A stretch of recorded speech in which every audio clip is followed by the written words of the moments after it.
U.S. President Donald Trump has claimed that American airstrikes have totally obliterated Iran's main nuclear sites, marking a major escalation as Washington officially joins Israel's ongoing conflict with Tehran. In a televised address from the White House, Trump said the U.S. military struck Iran's key nuclear facilities at Fordow, Isfahan, and Natanz, calling the operation a spectacular military success. He added, Iran's key nuclear enrichment facilities have been completely and totally obliterated. Iran, the bully of the Middle East, must now make peace. The operation, dubbed Midnight Hammer, involved 7 B-2 stealth bombers flying 18 hours from the U.S. mainland, supported by aerial refueling. According to U.S. Joint Chiefs Chairman Dan Kane, the strike package included 14 bunker-buster bombs, over 30 submarine-launched Tomahawk missiles, and more than 125 military aircraft. Initial assessments, Kane said, indicated extremely severe damage at all 3 sites. He noted that Iran's air defenses did not detect the aircraft, allowing the U.S. to maintain the element of surprise. Following the strikes, Iranian state TV reported a volley of missiles launched at Israel, with explosions heard in Jerusalem and sirens sounding in Tel Aviv.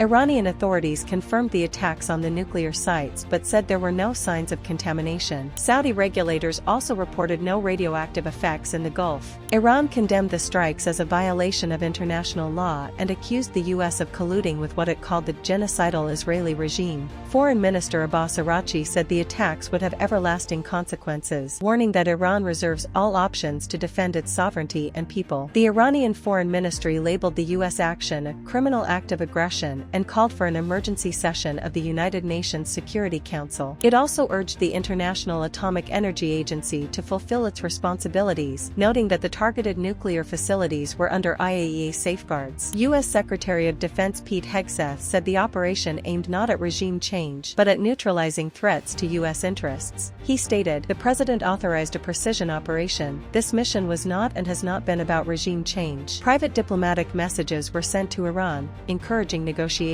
Hegseth echoed Trump's message that Iran must never acquire a nuclear weapon, insisting the operation demonstrated America's deterrent power. Trump warned Iran that any retaliation would be met with force far greater than what was witnessed during the operation. While Israeli Prime Minister Netanyahu praised Trump, the move sparked criticism within the U.S. Some Democrats denounced the operation as lacking congressional approval. Even within Trump's Republican base, concerns grew over potential entanglement in another prolonged conflict. Iran's president had earlier warned of devastating retaliation if Israeli bombings continued, affirming that Iran's civilian nuclear program would not be abandoned under threat or war. Trump concluded his statement by calling the moment historic and urging Iran to choose peace.